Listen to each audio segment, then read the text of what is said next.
Hey, what's going on? Hopefully, having a great day. Yesterday was NFL schedule release day. Should it be a holiday? There's a question for you. But want to look at the primetime schedule because I'll probably do another video this weekend where I'll look at the Patriots, my team, also the Falcons, my adopted team, since I've been living in the Atlanta area long enough. I watch them, so they're the adopted team. So I'll do a video with both of them, kind of look at their schedules and see probably the toughest part of their schedule, easiest part, and yeah, just my general thoughts on those. But for this video, I want to look at the primetime schedule. So once again, opening week, we're gonna get Aaron Rodgers on TV facing the Niners. Tough matchup week one. I mean, for Jets fans, obviously they'd like to see this season start much better than last year. Of course, you remember last year he popped his Achilles, was done for the year. We'll see how he can hold up against a Niners team. Maybe luck on his side is week one. A lot of players are just revving up a little bit after a preseason where they probably don't play as much. So who knows what will happen in week one. I'm not gonna go through necessarily every game, but the games that kind of caught my eye, I will talk about. Kind of like Titans Dolphins was that week four. Titans are a team that I feel like flew under the radar in terms of their offseason, but they could be in position to be, I don't know, maybe a divisional winner in the AFC South with their rebuilt offense, bringing in Calvin Ridley, getting Tyler Boyd, with Will Levis, depending on how he develops in the second season. I feel like there's optimism with the Titans. The Dolphins almost feel like it's a bit pessimistic because I feel like their offseason's been kind of quiet. The way that their season ended last year wasn't necessarily a good way. Playing in the cold of Kansas City and looking like they were completely unprepared. So those are two teams that are kind of trending in opposite directions. Be interesting to see week four how they both look. Then I guess looking past that game, you got Bills Jets week 6, right? Yeah, divisional rival game. Aaron Rodgers versus Josh Allen. Okay. Then I mean the weeks with the kind of double headers. I'm here for double headers on Monday Night Football. You let me know what you think about that in the comment section. But uh, those games are okay. Giants Steelers. Then trending along. Okay, so week 11, we get Texans versus Cowboys. That's going to be Steph Diggs, who remember got moved from Buffalo to Houston, going up against his brother Trayvon Diggs, the corner from the Cowboys. So, little brotherly love there. They should line up against each other, so that should be fun. Definitely a reason to watch.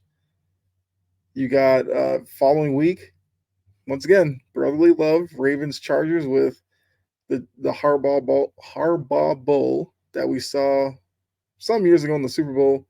Well, we get it again as Jim Harbaugh is now back in the NFL, coaching the Chargers. John Harbaugh, we know, has been with the Ravens for a while. Okay, definitely tune in. Even the following week from that one, Browns, uh, Broncos. Broncos got Bo Nix. I assume he's starting by then, if not week one. But looking at the Browns, will Deshaun Watson be playing by that week? Because I feel like this is a big season for Deshaun Watson. Look, we know what happened off the field. To a lot of people, he's completely lost them. But in terms of his football career as a starting quarterback, I feel like this year he's going to have to do something. He's going to have to be productive. He's going to have to be healthy most of the season and be effective.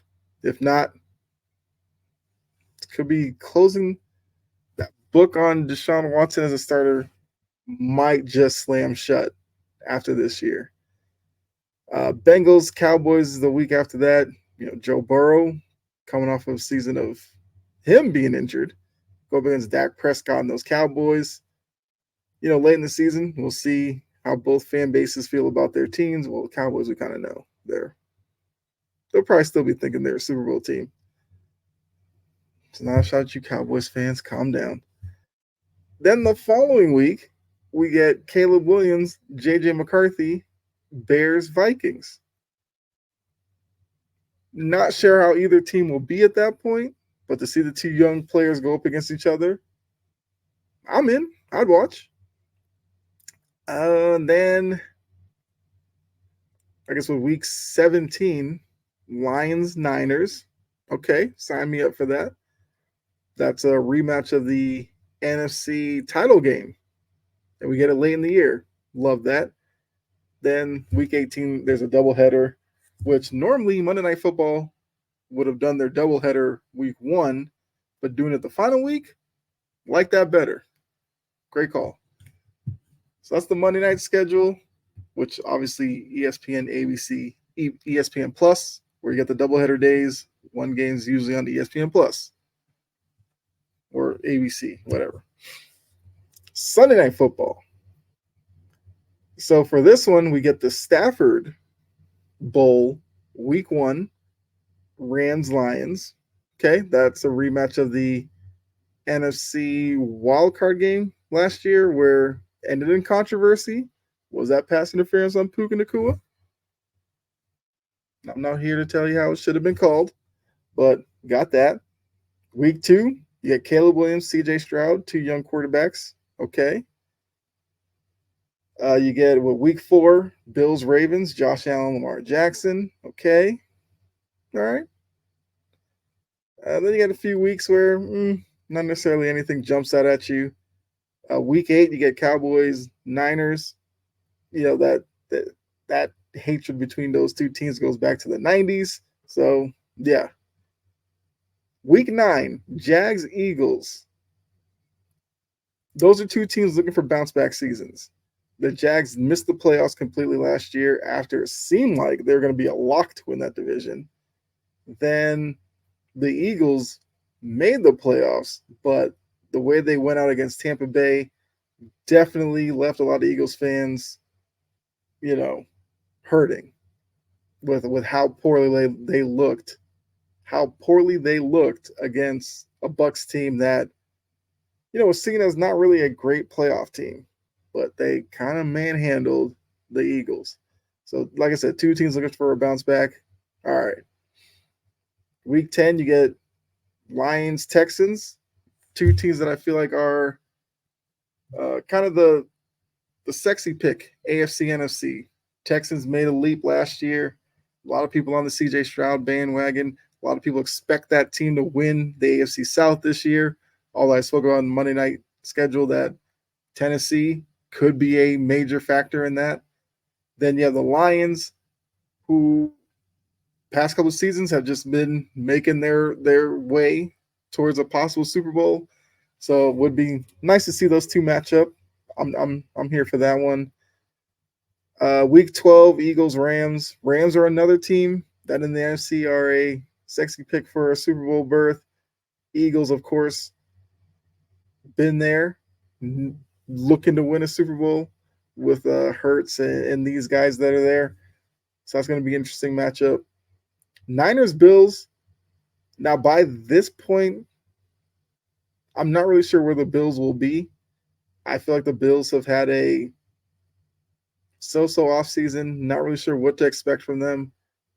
Josh Allen's going to have to completely – well, his receiving core has been pretty much redone. How many weeks does it take for him to, get comfortable with them? By week 13, are they still in a playoff race? Are they excelling? Are they just – I don't know. I don't know what to expect from the Bills. Niners, yeah, we kind of know what their expectations are.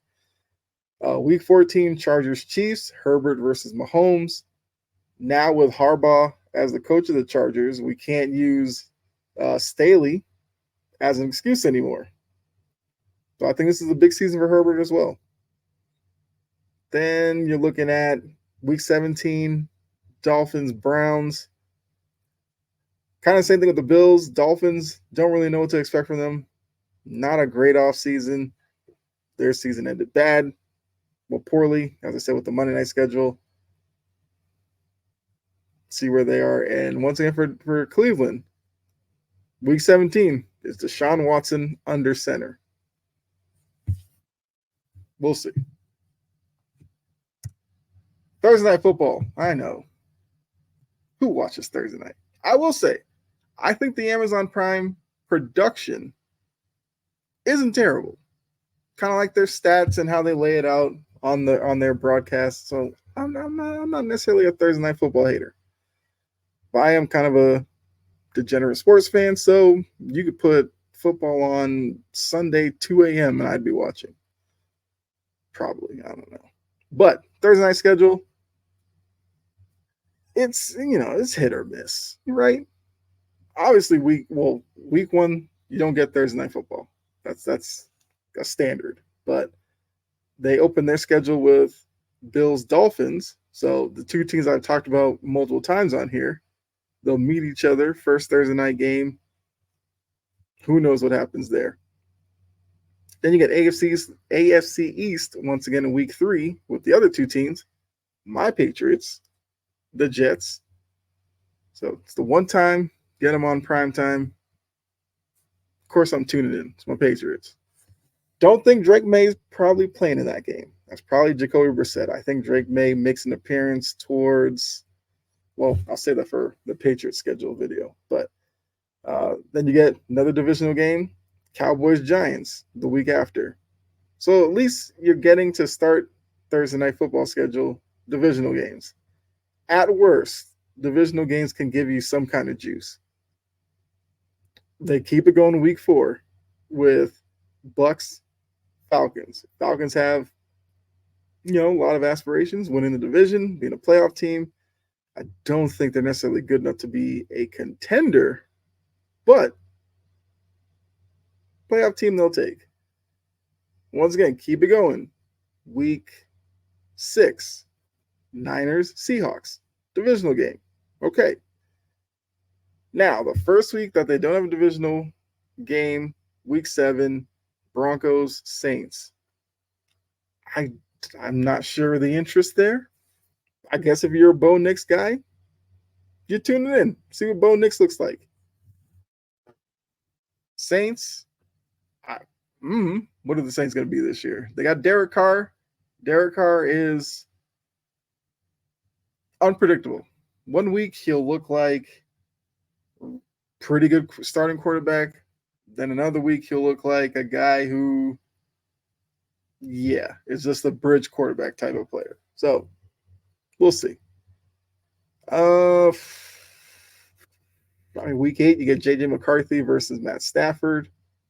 Almost any game where any of these young quarterbacks most likely will be playing, I would tune in just to see how these young quarterbacks play.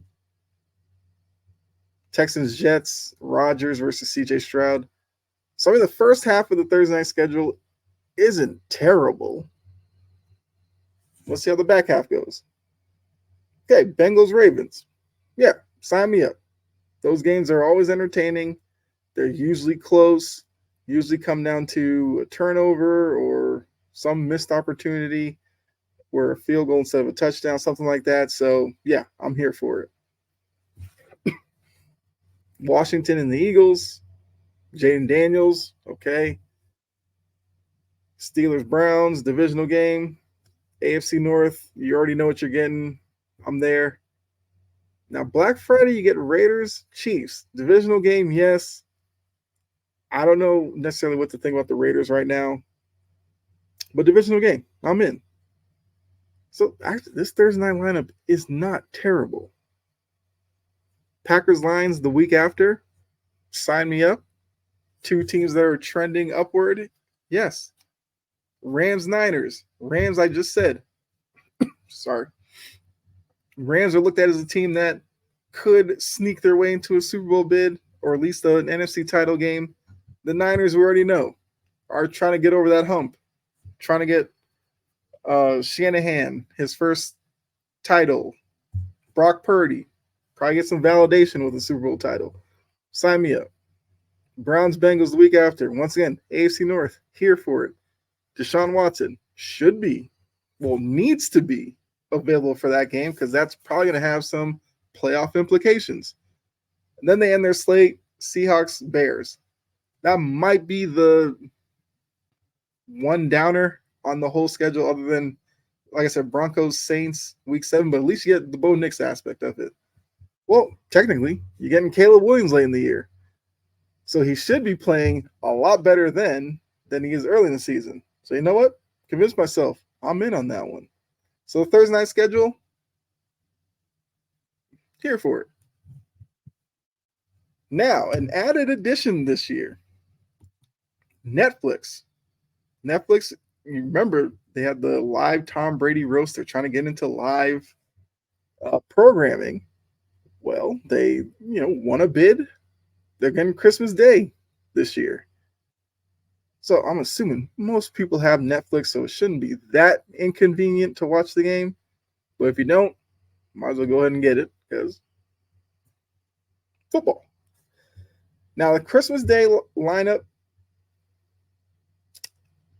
I'm here for it. The Chiefs Steelers. I've seen a lot of people talking about the Steelers schedule, how it's really tough. And a lot of people are predicting, once again, that this is a season where Tomlin's over 500. Well, I guess 500 or better, even though at this point with the 17th game, he has to be over 500. But the streak, a lot of people think ends this year because of their schedule. We'll see. But we know Tomlin will have those guys ready to face a Chiefs team that obviously coming off of the back-to-back titles. So, yeah, you have plenty of recognition there. Great Christmas Day opener. Now, the nightcap, you're getting Ravens, Texans, Stroud versus Lamar, rematch of the divisional round game where the Texans came up short in their, surprise season. Not a lot of people saw them as a playoff team last year. And with that, a lot of expectations for this year. So this Christmas Day schedule, I like both games as well. So Netflix, okay. Not a bad start to your. I mean, I don't know what the deal is necessarily, how long it's for them to have Christmas Day games, but pretty good start. So yeah, whenever schedule release comes out, it kind of makes you yearn a little bit more for some football. We're not that far away. What are we, 3 months away from preseason? Sounds like a long time. But next thing you know, you'll be hearing about, well, we just had rookie mini camps. What was that, last week? I guess OTAs are coming up, training camp. So the football itch is almost ready to be itched, I guess, if that's the saying. I don't know. But let me know what you think about the primetime schedule. What do you think about the whole Netflix thing showing football? Are you somebody that does not have Netflix and this alone would make you get it? I guess around Christmas. You wouldn't get it from now to wait till then. But if you do have it, are you okay with football being on there? Do you think this is kind of pushing even more towards the NFL becoming, I guess, a league of streaming, where maybe there's a future where their games are spread across Netflix, Prime, ESPN Plus, I don't know, Peacock. Yeah. Actually, I feel like Peacock had a playoff game last year. So yeah, this is the future of kind of television viewing, streaming services. Although I do have to say, there's got to be a point where NFL Plus kind of takes over all of this, right? Just say. I mean, I know if you have a subscription to NFL Plus, you can watch. How does it go? You can't watch any game live, I don't think, with a subscription. You'll watch like the ones available in your area, and then you get access to every other game later on in the day, which is still pretty good. But like I said, is there a future where NFL Plus is the one-stop shop? They kind of set it up with like a multi-view. You get to pick a few games to watch at the same time while still getting the access to games you maybe couldn't watch live because just too many windows. Still watch them later. And you can still have your deals with Prime for Thursday, sure. The Sunday and Monday packages, sure. And Christmas Day like that. But in terms of like your normal Sunday, you go to NFL Plus for everything. I don't know. Maybe that's where we're headed. Who knows? But thanks for tuning in. Appreciate it. Be safe. Enjoy the rest of your day. Yeah. God bless. Make sure you spread love and respect. And I'll catch you in the next video. All right. I'm out of here. Bye.